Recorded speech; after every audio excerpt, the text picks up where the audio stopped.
상쾌한 아침 원주에서 출발합니다.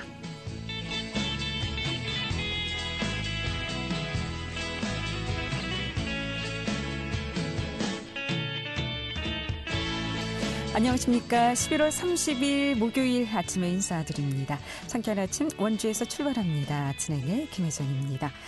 목요일은 오늘 날씨가 매섭습니다. 아침 출근길 날씨가 추우니까 옷 단단히 챙겨 입고 나오시길 바랍니다. 어제 전국 곳곳에 비나 눈이 내린 가운데 강원 영서지방에는 오늘도 비나 눈 소식이 있습니다. 강원 중부와 북부 산지, 평창군 평지에는 현재 대설주의보가 발효된 상태인데요. 이 북쪽에 저기압 소용돌이가 자리해 북쪽에서 찬 공기가 지속적으로 밀려 내려오면서 아침 기온이 영하로 떨어졌습니다. 오늘도 하루 종일 기온이 낮기 때문에 비나 눈은 얼어서 빙판길을 만들 수 있으니까 미끄럼 사고 주의하셔야겠고요. 원주지방 현재 기온은 영하 6.7도입니다. 오늘 준비한 소식입니다. 강원 지역의 산림사업장에서 최근 4년간 사망사고가 20건 정도 발생했고 연평균 200건 안팎의 안전사고가 발생해 산림사고 안전불감증이 여전한 것으로 나타나고 있습니다. 먼저 이 소식 짚어보도록 하고요. 또 지난 24일 원주시 관내 기업 제2의 외국인 기숙사에서 최초로 빈대가 발견됐습니다. 원주시 보건소는 현장 점검반 확대와 신고센터를 운영하기로 했다는 소식 리포터 현장에서 알아보고요. 또 원주시가 원주학부모협의회 회장단과 원주시청에서 간담회를 가졌는데요. 어떤 의견들이 오갔는지 들어보도록 하겠습니다. 11월 30일 목요일 상쾌한 아침 원주에서 출발합니다.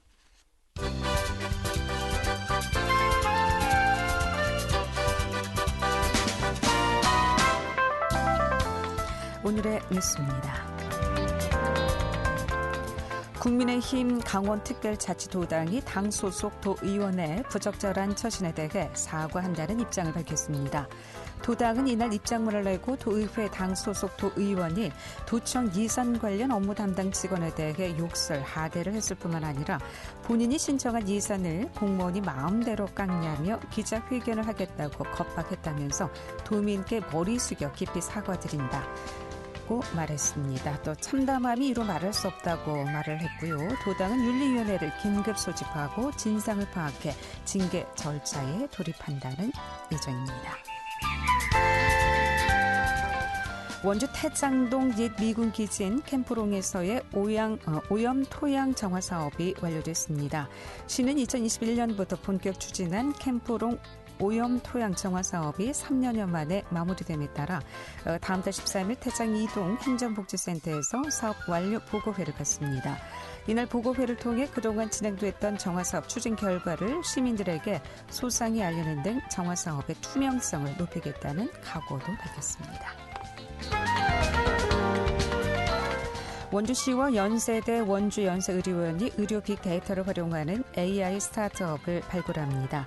이들은 원주형 AI 얼라이언스 공동연구센터를 만들어 지자체와 의료기관, 학교, 기업 등의 전문가들이 주기적으로 의료 데이터 관련 AI 산업 연구 개발과 정책 등을 공유하고 원주시 AI 융합 산업 생태계 조성 및 정책 지원, 빅데이터 기반 산업 생태계 구축, 지역산업 활성화를 위한 파트너 네트워크 공동개발 지원 등도 약속했습니다.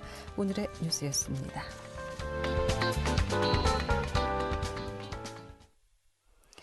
네, 강원 지역의 산림사업장에서 최근 4년 동안 사망사고가 20건 정도 발생했고요. 연평균으로 따져보면 200건 안팎의 안전사고가 발생해서 여전히 산림사고 안전불감증이 나타나는 것으로 보고 있습니다. 이 내용은 강원도의회 강정호 의원 연결해서 자세히 좀 들어보도록 하겠습니다. 강정호 의원 나와 계시죠? 안녕하십니까? 네, 안녕하세요. 속초 출신의 강정호 의원입니다. 예. 자, 현재 강원 지역의 산림사업장의 안전사고 발생 비율 계속 진행되고 있는 것으로 알고 있는데요. 그 발생 비율이 어떤지 또 타 지역과 비교해서는 어느 수준인지 먼저 말씀을 좀 들어보도록 하겠습니다. 네, 이번 국회 국정감사에서도 이제 큰 이슈가 됐었는데요. 네. 우선 이제 우리 도의 그 산악 지형이 험준한 산지가 많아갖고 이제 산재 발생의 위험성이 상당히 높은 상황입니다. 근데 저희들이 자료를 보다 보니까 도내 살림 사업장에서 2020년에 225건, 21년도에 199건, 그리고 22년도에는 204건으로 한 해 평균 200건 이상의 안전사고가 발생하고 있고요. 네. 심각한 것은 사망사고입니다. 20년도에 5건, 21년도에 4건, 22년도에 6건이고 올해만 10월까지 5건이 확인이 되었거든요. 그러니까 이 부분은 이제 우리가 전국적으로 총 5천 건 정도의 산림안전사고가 발생했고 이 비중이 전체의 한 21%를 차지합니다. 그리고 사망자 역시 전국 73명 중에 19명으로 불명예스러운 1위를 기록했고요.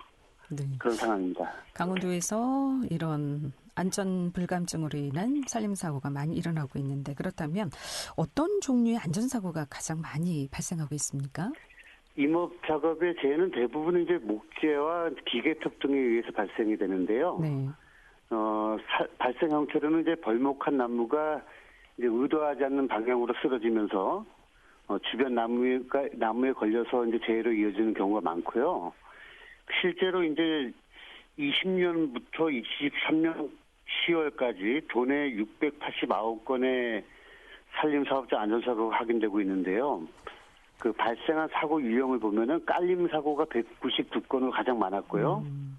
절단, 배임, 찔림이 191건, 그다음에 이제 물체에 맞는 낙하 비례가 113건, 그리고 말벌에 쏘이는 등 기타 사고가 92건, 충돌 77건, 추락 22건으로 나타났습니다. 실제로 사망사고 원인의 대부분도 벌목 작업 중 나무가 넘어지면서 깔리는 사고가 가장 많았습니다. 예.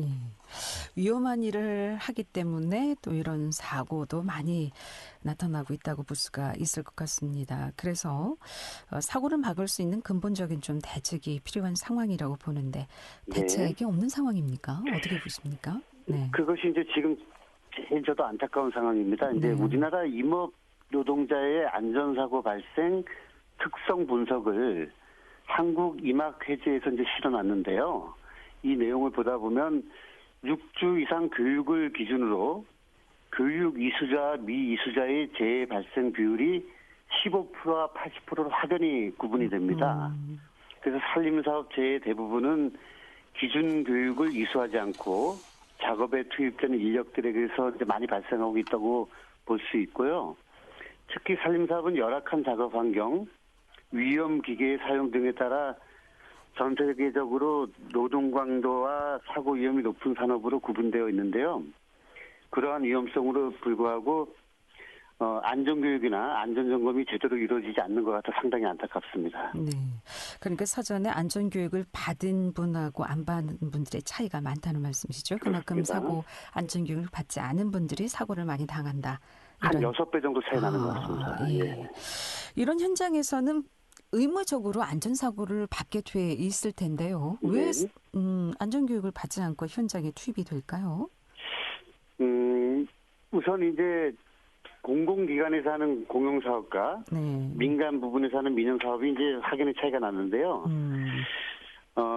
지금 보면 이제 공공 분야에서는 20년도에 30건, 네. 같은 해 민간 분야에서는 199건, 21년도에는 49건, 150건, 22년도에는 69건, 135건 이렇게 확연히 차이가 나 있단 말이에요. 그러게 말입니다. 그러니까 대부분 민간업체가 한 50인 미만 기업으로 중대재해처벌법 적용 대상도 아니고요. 그리고 특성상 한 3-4명 정도의 소규모로 일을 하다 보니까 네. 안전교육이나 안전점검이 제대로 이루어지는 것 같지가 않습니다. 그렇군요. 이에 대한 대책이 좀 시급해 보이고요. 예. 지금 말씀해 주신 대로 강원도의 경우 타 지역에 비해서 특히 이제 산림이 많고 또 사고 발생 빈도가 더 높을 것으로 예상됩니다만은 이런 사전 교육도 좀 미비하겠습니다만은 산림산업 사업장의 문제로 발생한 사고는 없는지요? 이 점도 궁금하네요. 맞습니다. 네. 전체 면적의 82%가 산림이거든요, 우리 도가. 네. 그러면 이제 지속 가능한 산림자원 조성을 위해서 조림, 내화 수림대 조성, 숲가꾸기 사업 등 다양한 산림 정책을 추진하고 있단 말이에요. 네. 근데 산림업에 종사하시는 분들이 사고 발생 빈도가 높을 수밖에 없는 것이 사실인데요. 사고 발생 원인을 개인의 부주의로만 보기에는 좀 어려울 것 같습니다. 실제로 사업장에서 사고 대책이 포함된 작업 계획서를 작성하고 작성자의 사고를 미리 방지할 의무가 있었음에도 하지 않은 것으로 처벌받은 사례들이 여러 가지 나오고 있습니다. 앞서도 민간 분야의 사고가 더 빈번히 발생한다고 말씀하셨지 않습니까? 네. 공공 분야보다도 이 원인은 뭐라고 좀 분석하십니까? 좀 전에도 말씀드렸지만 소규모로 운영하다 보니까 네. 안전교육과 점검이 제대로 이루어지지 않고 있고요. 네. 이러한 부분들에 대해서 이제 공공 분야 우리 도와 각 시군의 산림 관련된 공직자분들이 좀 더 이런 부분들을 해소하기 위해서 노력을 해야 될 것 같고요. 공공 분야, 민간 분야를 구분하기보다는 강원도 산림 사고가 이렇게 많이 발생하고 있다. 이런 쪽으로 우리가 좀 관심을 가졌으면 좋겠습니다. 네.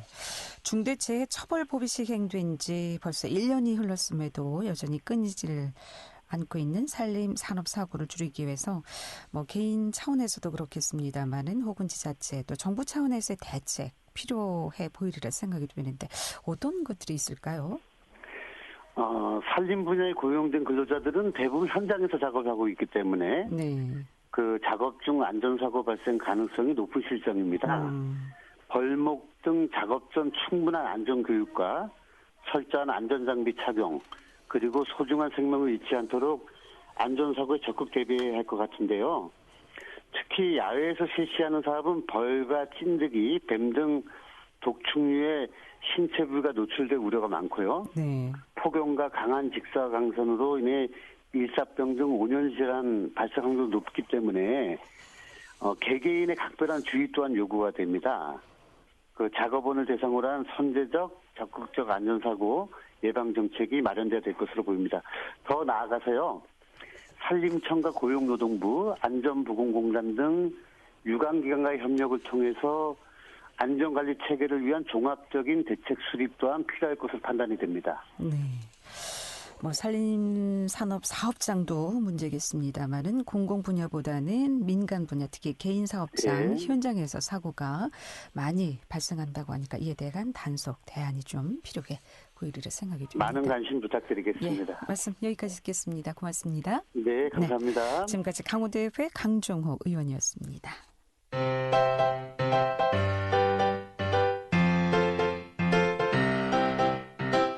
KBS 원주방송국이 유튜브 다시 듣기 서비스를 실시합니다. 매일 아침 강원 영서남부권의 뉴스와 정보를 전해드리는 상쾌한 아침 원주에서 출발합니다는 KBS 원주라디오 유튜브 채널을 통해 다시 들을 수 있습니다.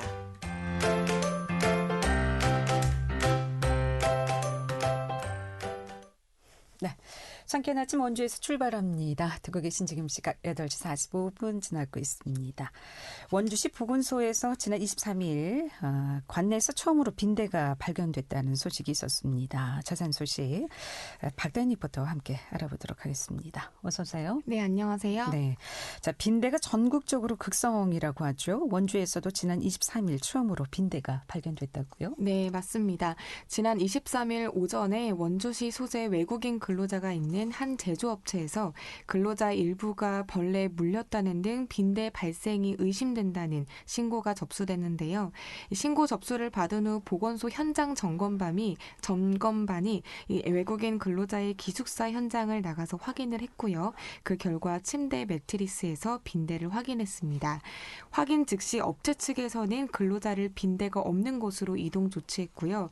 기숙사를 폐쇄하고 사용하는 옷가지, 침구류 등은 고열로 건조시켰습니다. 또 전문 방역 업체를 통한 방제를 2회 진행했는데요. 이 원주시는 숙박업소, 목욕업소, 기숙사 등 빈대 발생 취약시설 813개소에 대해 오는 8일까지 빈대 집중 점검 및 방제 기간을 운영하고 있습니다. 자세한 내용 원주시 보건소 곽용석 팀장 이야기 들어보겠습니다. 빈대는 감염병을 매개하지 않기에 감염병의 예방 및 관리에 관한 법률에 따른 관리 대상 해충은 아니지만 인체 흡혈로 인한 수면을 방해하고 가려움증 및 2차적 피부 감염증을 유발하는 등 불편을 주는 해충입니다. 11월 23일 오전에 원주시 소재 외국인 근로자가 있는 한 제조업체에서 근로자 일부가 벌레에 물렸다는 등 빈대 발생 의심 신고가 접수되었습니다. 침대 매트리스에서 빈대를 확인한 경우입니다. 기숙사를 폐쇄하고 사용하는 옷가지, 침구류 등은 고열로 건조 조치하였습니다. 한편 전문 방역업체를 통한 방제를 2회 정도 마쳤습니다. 추후 빈대 서식 여부를 확인하여 빈대가 박멸될 수 있도록 추가 방제 여부 등 지속적인 관리를 진행할 예정입니다. 네. 빈대에 물리면 그럼 어떤 증상이 나타나는지 궁금한데요. 발견했을 경우 또 어떻게 조치를 해야 될까요? 네, 빈대는 벼룩, 이, 모기, 등해와 달리 이 꽃의 꿀이나 나무 수액을 먹지 않습니다. 이 동물 피를 빨지 않으면 굶어 죽는데요. 모기는 번식기에 암컷만 흡혈을 하는 데다 가구에 숨어 서식하지 않는 반면 빈대는 최소한의 환경에 갖춰진 따뜻하고 습한 장소를 발견하면 눌러 앉게 되는데요. 그리고 낮에는 철저하게 어두운 곳에 숨고 밤에 나와서 흡혈하며 엄청난 속도로 번식합니다. 이 빈대에 물리면 처음에는 뻘겋게 될 뿐이지만 이 10시간에서 24시간이 지난 후부터 극도의 가려움이 발생한다고 합니다. 긁거나 건드릴 경우 빠른 속도로 물집이 확대돼서 조심하셔야 되는데요. 그래서 빈대를 겪어본 적이 없는 사람들은 빈대에 물린 상처를 피부병으로 오인하기도 합니다. 만약 빈대를 발견하셨다면 고열 스팀, 건조기 등을 이용해서 열 처리로 직사시키는 물리적 방법이 현재까지는 가장 효과적인데요. 이 가정에서 스팀 고온 다리미가 있다면 주기적으로 매트리스에 열 처리를 해주시면 빈대 피해는 예방할 수 있을 겁니다. 이어서 원주시 보건소 곽윤석 팀장 이야기 들어보시죠. 빈대가 계속 발견된다면 전문 방제 업체에 의뢰하여 물리적 방제와 화학적 방제를 병행하는 것이 좋겠습니다. 화학적 방제는 인체에 유해할 수 있으므로 보호복과 보호 장비를 착용하시고 실시하시기 바라며 작업 후에는 반드시 충분히 환기를 하셔야 합니다. 특히 해외여행을 다녀오실 경우에는 외국에서 빈대가 유입되지 않도록 주의하여 주시고 수화물 및 의복, 소지품을 꼼꼼히 확인하시기 바랍니다. 또한 여행 가방 및 소지품은 비닐백에 밀봉하여 보관하셔서 빈대 유입을 차단하시면 좋겠고 숙박업소 사용 시 숙소 내 매트리스와 침대를 중점적으로 빈대가 있는지 확인하고 빈대가 확인되면 관리자에게 상황을 알린 뒤 새로운 객실을 요청하시길 바랍니다. 네, 이 빈대 발생이 전국적으로 좀 확대되고 있는 상황인 것 같은데 더 이상 빈대가 확산되지 않도록 가정에서도 또 개인적으로도 각별한 주의가 좀 필요해 보일 것 같나요? 네, 맞습니다. 이 빈대는 감염병을 매개하지 않기 때문에 빈대 발생에 너무 걱정하지 마시고 혹시라도 빈대 발생이 의심될 경우 즉시 보건소로 문의해서 안내를 꼭 받으시길 바랍니다. 네, 이 빈대 발생 신고 후 보건소에서 늑장 대응으로 인해서 항의를 받기도 했다고 하는데 보건소에서는 앞으로 이런 대응에 대해서 발빠르게 좀 대처해 주시길 바라봅니다. 박다현 리포터였습니다. 잘 들었습니다. 네, 감사합니다.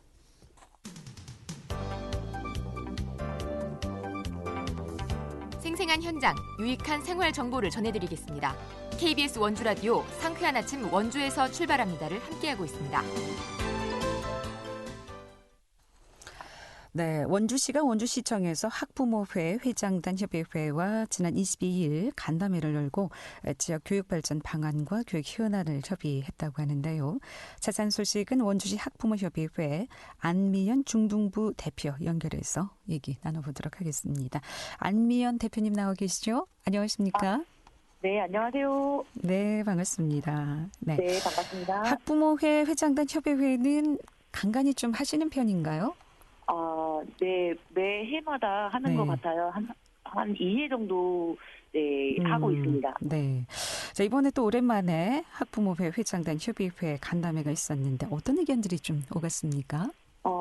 상당히 많은 의견들을 주셨더라고요. 각 학교 회장님들께서 그중에서 기업 소식, 직영 소강로 정리 등 스쿨 안전지킴이 사업 폐지에 따른 향후 대책 등 그리고 승강초 옆 공연 주차장 관리 등 여러 가지의 문제 사항을 말씀해 주셨습니다. 네. 여러 의견들이 좀 나온 것으로 알고 있는데 사안별로 그럼 하나씩 좀 살펴보도록 하겠습니다.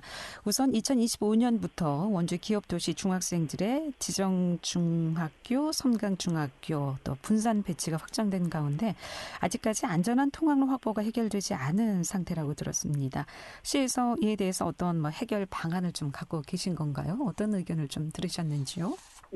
네. 담당 부서인 건설과에서 의견을 주셨는데요. 네. 해당 노선 등 기존 도로의 확보 장소는 일부 선형 개량 등에 관한 적정성 용역을 추진하여서 조속히 사업을 추진해 주실 거라고 그리고 계획 중이라고 말씀해 주셨어요. 근데 아직까지 크게 네, 계획은 하시지만 좀 어려운 부분이 살짝 있는 것으로 알고 있습니다. 네, 이 기업 도시의 학생들 문제 수년째 계속 진행되고 있는데 네. 여전히 해결 안 된 부분들이 참 많이 있네요. 지금 개교한 지 꽤 됐죠? 한 5회? 6년 정도 된 것 같습니다. 그러게 말입니다. 네. 이 스쿨존 안전지킴이 사업 폐지에 대한 의견도 빼놓을 수가 없는데 이 스쿨존 안전지킴이 사업 폐지와 관련해서는 구체적으로 어떤 점을 좀 요구하셨고 또 시에서는 어떤 대안을 좀 내놓았는지요? 우리 아이들의 안전한 등교길을 위해 스쿨존 안전지킴이 사업 폐지에 따른 향후 대책이 대체 무엇인지 저희 학부모님들께서 여쭤보았는데요. 담당 부서 경로 장례인과에서는 학교 보안관 사업 추진, 배움터 안전지킴이를 학대에 추진해 주실 것을 약속하셨습니다. 60대 참여자 파견이 가능한 사회 서비스형 일자리인 학교 보안관 사업 추진 등 참여 가능한 학교별 3명에서 5명 정도의 학교 보안관을 파견해 주셔서 실효성 있는 등하굣길 안전 지도 및 학교 보안 강화를 해주시겠다고 약속하셨습니다. 네, 우리 학생들의 안전한 등하굣길을 위해서 또 안전지킴이 사업도 좀 시행될 것으로 기대해 보고요. 그리고 섬강초등학교 옆에 공용주차장의 카라반 장기주차 문제도 간담회에서 언급이 됐죠. 이로 인해서 자녀를 차로 등하교시키는 학부모들의 항의가 빗발치고 있다고 듣고 있는데 현재 공용주차장은 어떤 상태고 시에서는 실효성 있는 대책을 좀 마련한 상태인가요? 그러게요. 상당히 많은 불편함이 있다고 저도 들었는데요. 네. 담당 부서 공원 녹지가에서 말씀하시기를 캠핑용 자동차 트레일러는 자동차 관리법 제3조에 따른 승합차 차량으로 현재 주차되어 있는 트레일러는 모두 자동차 등록이 되어 있는 상태라고 합니다. 그래서 현행법상 자동차에 해당하여 관련 법에 따른 강제 견인 또는 과태료 부과 등 행정상 조치가 불가하다고 하십니다. 다만 공원을 이용하시는 주민들의 불편함 그리고 학부모님들을 위해 해소를 위해 현수막 게시 등을 통해 공원 이용과 상관없는 장기 주차는 지양하도록 지속적으로 계속 계속할 예정이라고 답해 주셨습니다. 예, 공영 주차장이라는 걸 좀 인식하셨으면 좋겠습니다. 그렇죠. 네. 예, 원주뿐만이 아니라 전국적으로도 이 카라반 장기 주차 문제 때문에 굉장히 좀 여러 가지 문제가 되고 있는데 견인 조치까지 가능하다고 하니까 곧 조치가 될 것 같죠. 네. 자, 그리고 지금 여러 가지 사안 중에 또 이슈로 떠오르고 있는 사업들 혹시 있으면 소개해 주실까요? 떠오르는 사업 지금 제가 아침에 교통공사를 하고 와가지고요. 이도 어렵는데 지금 자세하게 못 들었어요. 네, 이 섬강중학교 또 지정중학교 앞으로 이제 또 고등학교 개교를 앞두고 착공을 하고 있는데 학부모들의 이런 여러 가지 문제들 우리 아이들 안전을 위해서 빨리 좀 해결됐으면 좋겠고요. 학부모들의 활동 확대를 위한 지원 어떤 사항들을 또 약속 받으셨는지 또 어떤 계획이 있으신지 마무리 말씀으로 듣고 정리하도록 하겠습니다. 네, 감사합니다. 저기 학부모에는 저희 시청보다는 원주교육지원청이 담당을 하시는데요. 네. 현재 강원특별자치교육청에서는 학부모의 활동 지원을 위해 학교 기본 운영비의 2.5% 내외의 학부모의 활동 지원 예산을 편성하고 현재 지원하고 있습니다. 그리고 또 마을 공동체 사업으로 학부모, 지역 주민, 교직원이 함께하는 온마을 학교, 더 나은 교육지구, 마을 교육 가정 및 마을 선생님, 사회적 경제교육 및 학교 협동조합이라는 4개 사진도 추진하고 있다고 합니다. 예. 상당히 많은 것을 준비해 주셨는데요. 네. 네, 저희도 앞으로도 그렇게 많은 활동을 할 수 있게끔 도와주셔서 감사합니다. 예, 고맙습니다. 잘 들었습니다. 네, 네. 원주시 학부모협의회 안미연 중등부 대표였습니다. 상쾌한 아침 원주에서 출발합니다. 여기까지입니다.